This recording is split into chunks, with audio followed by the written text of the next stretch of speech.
There are 12 situations when aesthetic medicine is not enough, and that's what this video is about. My name is Monika Wijwa, and I am an aesthetic medicine doctor in Kraków, and this is the first situation when aesthetic medicine is not enough. That is, when the patient has a distorted self-esteem. I don't talk about this often, but in my work there are situations where no medical procedure, even one with the best results, will change anything for the patient.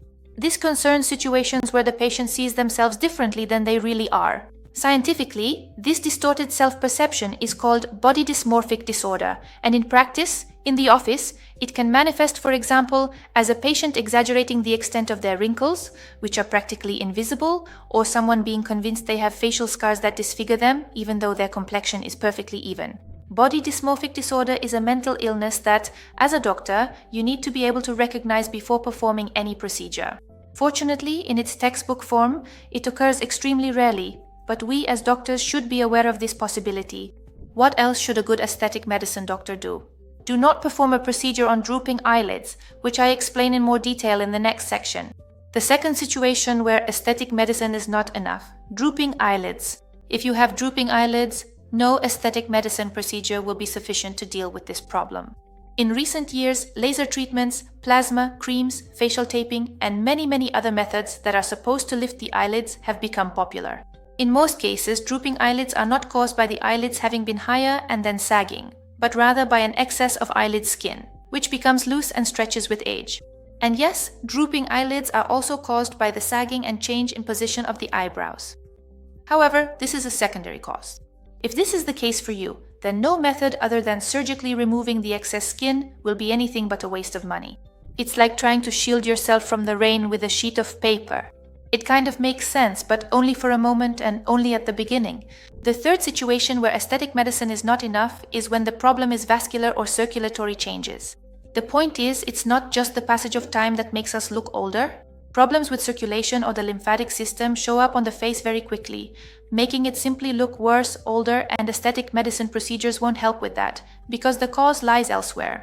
The most common issues I observe in this area are lymphatic swellings. Such swelling causes the face to become puffy, and bags appear under the eyes.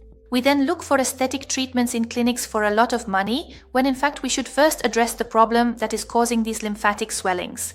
I've recorded separate videos about effective ways to deal with under-eye bags and what to do about lymphatic swelling, which you should definitely save for later. The fourth situation where aesthetic medicine is not enough is when a patient expects to look 20 years younger.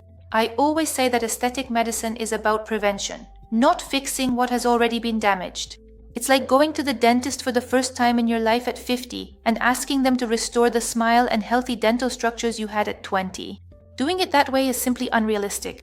But the other way around, having great teeth by regularly visiting the dentist, getting cleanings, and practicing prevention is absolutely possible. Because aesthetic medicine is still a young and new branch of medicine, its place in the world hasn't been fully established for everyone yet. This means that sometimes we don't know what aesthetic medicine actually offers, and there are expectations that it will significantly reverse aging, while in reality, the goal of such procedures is different. If you really are looking for or need to turn back the clock by 20 years, at least visually, then the best option is plastic surgery, which, by the way, you don't need to be afraid of at all, but that's a topic for another video. However, there is one thing that you are probably not doing 100% right, but you could, so you wouldn't have to resort to procedures just yet. And that's what the next point is about. Fifth situation when aesthetic medicine is not enough. When we have an unthought-out home skincare routine. It's not the treatments at the clinic, but the everyday things repeated endlessly that make a real difference. I think many of us underestimate how important a well-structured daily skincare routine really is. Unfortunately, when choosing cosmetics, we often go by the star ratings in online stores, promotions, pretty packaging, or recommendations from friends. But that's not the right approach, because a seemingly trivial decision and a poor cosmetic can mean wasted money and time that you could have actually used to help your skin. That's why I wrote the ebook Understanding Cosmetics, in which I explain how to choose cosmetics wisely and create a smart skincare routine at home without treatments. In the book, I recommend 140 specific cosmetics for every budget. Click the link in the description and see what 3 bonuses you'll get when you buy my book. You're welcome. And now let's move on to the sixth situation. Situation 6. When aesthetic medicine is not enough, when you would need a lot of hyaluronic acid. Most often, when you follow clinics and doctors on Instagram, you hear about 1 milliliter of hyaluronic acid that made a huge difference and gave a wow effect. For example, take lip modeling for instance. However, the truth is that for volumetric procedures, often 1, 2, or even 5 milliliters of hyaluronic acid is not enough for the final effect to be significant and justify the procedure. Hardly anyone talks about this, but hyaluronic acid doesn't have to be, and often shouldn't be, the main treatment option for patients with significant signs of facial aging. I regularly consult with patients in my office who have considered hyaluronic acid for themselves, but in reality, so much of the product would need to be used that it simply wouldn't be cost-effective. And I'm not just talking about it not being financially worthwhile. That's true as well, because the cost of, for example, 20 milliliters of hyaluronic acid can be as much as a facelift. But the point is that with a large amount of filler, there's more discomfort for the patient, a higher risk during the procedure, a greater chance of complications, a higher likelihood of less natural results, and finally, the possibility that the filler will remain in the tissues for many years. I talk about this in this video. Save it to watch later. That's why sometimes it's better not to have a hyaluronic acid procedure at all, rather than get 1 or 2 milliliters and end up with neither a significant effect nor your money. While hyaluronic acid and surgical lifting are not one-to-one substitutes, if an aesthetic medicine doctor recommends a lift instead of procedures from their own offer, it's probably a good doctor and good advice. 7th situation: when is aesthetic medicine not enough? When you have chronic diseases that accelerate aging. Above all, I mean diabetes, insulin resistance, and hypothyroidism. With these diseases, a whole range of skin symptoms is possible. Loss of collagen, skin sagging, inflammation, acne, dark circles under the eyes, dull complexion, dry skin, and many others. That's why, in such circumstances, aesthetic medicine alone is not enough. Although, attention, it can be a very good idea. Precisely because health affects appearance, it's important that an aesthetic medicine consultation is thorough and conducted by a doctor. This way, you'll be able to establish an action plan in the office that coordinates the treatment of these diseases along with supporting your skin through aesthetic medicine procedures. 8th situation when aesthetic medicine is not enough: an unhealthy lifestyle. In one of my videos, the thumbnail of which you can see on the screen now, I made it clear that there are 10 things that affect skin aging, and you don't have to undergo aesthetic medicine procedures to look great. That's because there is something much more important than a few micro-needling radiofrequency treatments or tissue stimulators. I'm talking about lifestyle, sleep, diet, stimulants, stress, and everything else you know perfectly well ages you, yet you still do it. The rule is simple. If your lifestyle leaves much to be desired, then aesthetic medicine makes no sense. It's simply not worth losing the beneficial effects of aesthetic treatments by making poor choices for your body every day. This is also a quick way to end up dissatisfied with the treatments and frustrated by the lack of progress. That's not the point. However, a word of caution. The good news is that none of us are perfect. You can't live like a laboratory experiment, sleep 9 hours every night, have no stress in your life, and eat kale all the time. Well, unless you're like Brian Johnson. However, the only person who can honestly determine whether your lifestyle is simply imperfect or if you're going too far is you. If it's the latter, first get your basics of a healthy lifestyle in order and only then move on to treatments that will at best give you just a few % more benefits overall. Situation number 9. When is aesthetic medicine not enough? When the bony structures of the face undergo resorption. The point is that we age in many ways at once. For example, sagging skin, discoloration, broken capillaries and expression lines, all of these are different aspects of aging. In other words, if until now you thought that aging was like an arrow leading from point A to point B into the future, it's worth looking at it a bit differently. Aging is actually several arrows moving in the same direction, but at different speeds. What I'm getting at is that one of the often overlooked aspects of aging is bone resorption.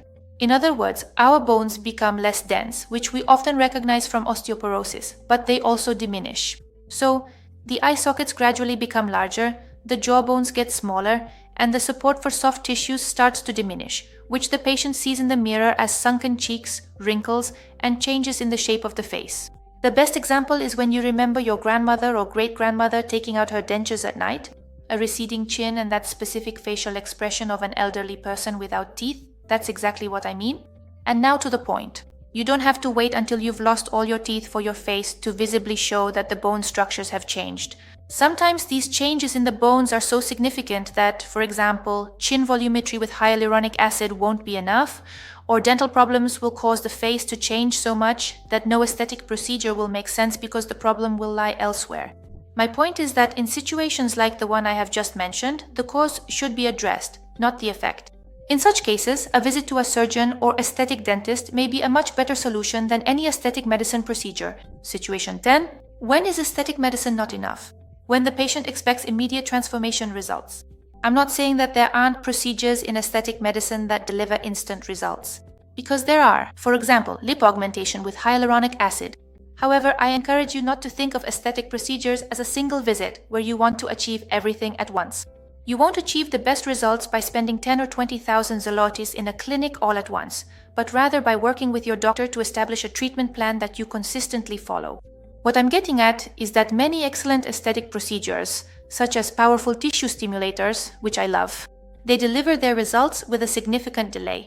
As a reward for your patience, you'll get supernatural looking results and a lot of collagen. But to agree to an action plan based also on stimulants, and not for example only on hyaluronic acid or lifting threads, you need to be open to various suggestions and long-term action, which I strongly encourage you to do. Why? Because then the effects will be the best. Situation 11. When aesthetic medicine is not enough, when you want significant changes in your figure. You need to know that cosmetic and aesthetic medicine treatments will not provide huge changes to your figure. What I mean here is all body treatments. All those like cryolipolysis, endermology, injection lipolysis, shockwave therapy, and many others. These treatments have their uses in specific situations, but they will not significantly change your figure. What does significantly mean? If you want to reshape your figure in a clinic by getting rid of excess skin or fat, the only reasonable option that will make a real difference is plastic surgery and procedures such as liposuction. And what about tissue stimulators? The strongest of them, that is polylactic acid, can be successfully used on the body to firm the skin.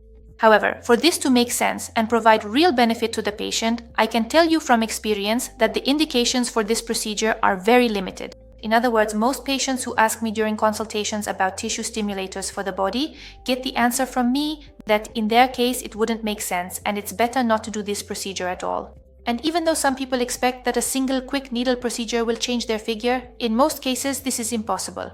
Speaking of patients' expectations, I have one last point for you. When aesthetic medicine is not enough. The last 12th situation when aesthetic medicine is not enough is when the patient has unrealistic expectations. In other words, you don't have to have body dysmorphia, which I mentioned earlier, to have very specific and ambitious expectations as a patient regarding the improvement in appearance you want to achieve. What exactly do I mean? The most common case, and I get these kinds of questions from you all the time in the comments, is when Botox doesn't remove deep forehead wrinkles, or the effects don't last long enough, or the difference after hyaluronic acid treatments done by your doctor isn't as significant as you expected. However, a word of caution. It's definitely not a bad thing for a patient to have high expectations when it comes to aesthetic treatments. In fact, I'd say patients should expect a lot because you don't go to a beauty clinic as a punishment, but for pleasure and to improve what you already have. However, I want to draw your attention to one particular aspect. These unrealistic expectations are most often not the patient's fault, but rather the fault of the entire beauty industry, clinics, doctors, and specialists. It's these professionals who showcase airbrushed makeovers on Instagram, run promotions for the best treatments that are guaranteed to work, and promise a scalpel-free facelift after just one session.